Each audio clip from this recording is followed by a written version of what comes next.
Bakit lang yun? Bakit? Sinong lasing? Gusto lang niya makapag-concentrate ka para hindi siya... Dapat sinabi, pag-aaral ka. dapat sinabi mo rin, tol.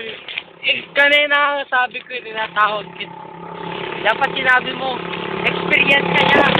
Sana. Ikaw yung inspiration niya, bakit dinate mo siya ng gano'n? Sabi niya, bakit daw panay bagsak naman ang grade mo? Putang ina. Hindi naman, pakita ko sa'yo yung grade ko, pare. Yung hindi pasado naman. Tangin mo ko yung happy nga niya. Oh! Oh! Uy, okay na yun. Bayaan nyo lang. Tangin na, nahihilo na ako.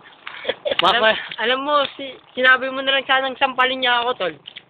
Ay, Nag-iyo kasi ako. ayaw nga niya, siyempre mahal ka pa nga doon. Sinabi niya? Oo. Kakapal mo naman, tol. Tangina mo kahit tanungin mo. Wag mo naman sabihin, wag mo naman pakasahin sa akin na mahal niya ako. Ay, token na. Kahit magkamatayan, no.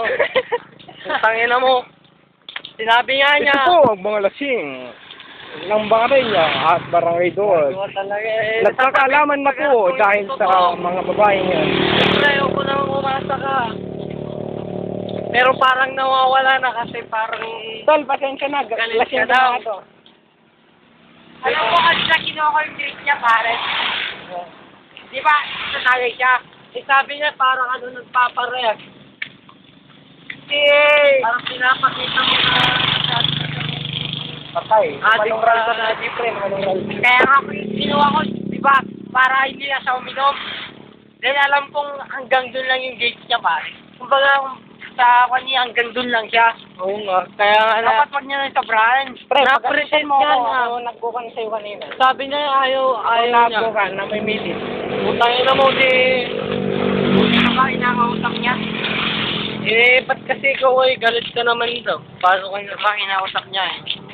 Siyempre, hindi naman ka naging ka... Okay lang naman sana kung sabihin niya sa akin na May ikit yun. alam mo tol, hindi niya kanina sa akin, iba hindi niya sa akin. Diretso lang. Ay, iba talaga yung tingin niya sa akin. Yung Oo. ginawa ko yung grade niya kanina, Oo. tangina yung tingin niya sa akin kanina, diretso. Bakit ayaw mo yun? Ayoko yun ah. Ikaw ba naman nag-pulis sinapan tol? May mukat lang yun eh. Hindi. Batid akong Ryan. Sige ka bahala. Batid ka na. Basta doon ka pigiwit ng selfie lang.